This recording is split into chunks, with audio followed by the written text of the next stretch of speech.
श्री कृष्ण ने अर्जुन से कहा, अरे संसार तो अनंत काल से चल रहा है।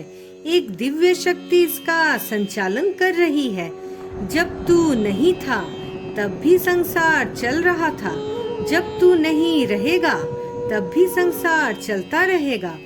आत्मा अमर है तथा सभी की मृत्यु निश्चित है। राग द्वेष, हिंसा अहिंसा, कर्ता भोक्ता, अपने पराये, पाप पुण्य, सुख दुख, यश अपयश, लाभ हानि आदि के झंझट छोड़कर उठ, खड़ा हो, भाग मत, डर मत, उत्साह और उमंग भरकर परिस्थिति का सामना कर, सहर्ष संघर्ष कर, स्वधर्म रूप कर्तव्य कर्म कर। कर्म त्याज्य नहीं है, ईश्वर को भी कर्म करना पड़ता है, अन्यथा सृष्टि की गति ही रुक जाएगी। मेरी बात मान ले और न्याय की रक्षा हेतु निष्काम होकर युद्ध कर, इसमें तेरा कल्याण है। तूने मुझे सारथी बनाकर रथ की बागडोर सौंप दी है। अपने मन, बुद्धि और अहंकार की बागडोर भी सौंप दे, तभी तू भय और संशय से छूटेगा। क्लेशप्रद, मलिनता और भ्रम से मुक्त होगा, अधीर और विचलित ना होगा। तू स्वयं ही अपना उद्धार कर, तू आत्मोद्धार करने में समर्थ है। तेरा निष्काम कर्म करना भी भगवान की पूजा ही है। तू अप्रतिम शूरवीर है। तू कौरवों से भूमि पाने के लिए नहीं लड़ रहा, बल्कि अन्याय के विरुद्ध धर्म युद्ध कर रहा है। अन्याय का प्रतिरोध करने से ही न्याय की पुष्टि होती है।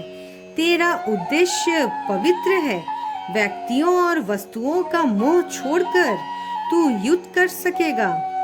श्री कृष्ण ने मोह के दलदल में फंसे हुए अर्जुन के मन को ऊपर उठा दिया।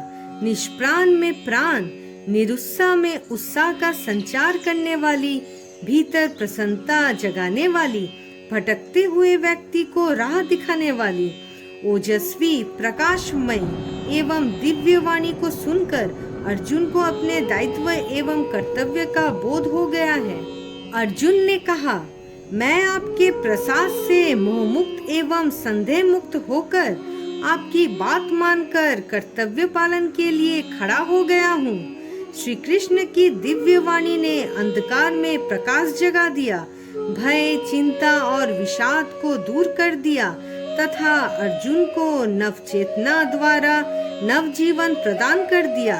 अर्जुन श्री कृष्ण की वाणी सुनकर कर्तव्य पालन में जुट गया और कृतार्थ हो गया।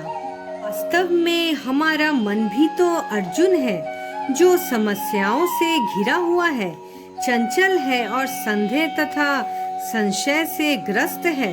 हमारे भीतर बसा हुआ, हृदय में विराजमान परमात्मा हमारा मित्र और गुरु श्री कृष्ण है। गीता के श्री कृष्ण की वाणी हमारे भीतर अवस्थित प्रभु की वाणी है।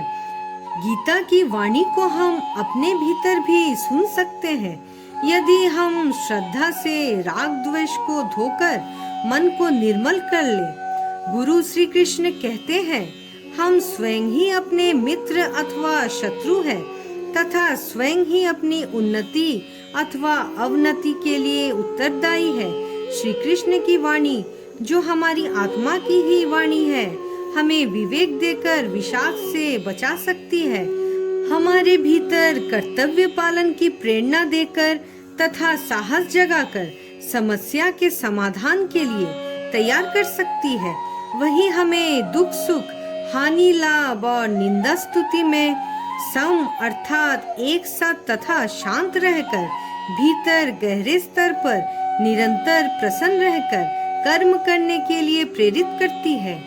गीता की वाणी इंद्रियों, मन और बुद्धि को नियंत्रण में रखकर उन्हें सबल बनाने की विधि बताती है, जिससे हम बाहरी परिस्थितियों का दृढ़ता से सामना कर सके। हम बाहरी परिस्थिति को देखकर अविवेक के कारण अपने भीतर उसके संबंध में एक मानसिक समस्या बनाकर खड़ी कर लेते हैं और हमें दोहरी लड़ाई लड़नी पड़ती है। एक बाहर और एक भीतर। भीतर की लड़ाई हमें थका देती है, हरा देती है और फिर हम बाहर भी हार जाते हैं। जब अर्जुन भीतर की लड़ाई में हार रहा था और रण क्षेत्र छोड़कर भागने को तैयार था, श्री कृष्ण ने उसे पहले भीतर की लड़ाई में विजयी बना दिया, जिसके बाद वे बाहर के महायुद्ध में भी विजयी हो सका। गीता मन और बुद्धि को ऐसा भय रहित एवं चिंता रहित बना देती है कि हमें अपने भीतर लड़ना ही नहीं पड़ता और हम सुगमता से बाहरी परिस्थिति से लड़कर उस पर विजय पा सकते हैं। मन के हारे हार है और मन के जीते जीत। गीता कहती है कि बाहरी परिस्थिति को मन की समस्या ना बनाए और मनस्थिति को सदैव बाहरी स्थिति से ऊपर रखे। ईश्वर सच्चे मनुष्य की रक्षा अवश्य करता है। यह विश्वास मनुष्य के खोए हुए आत्मविश्वास को पुनः लौटा लाता है।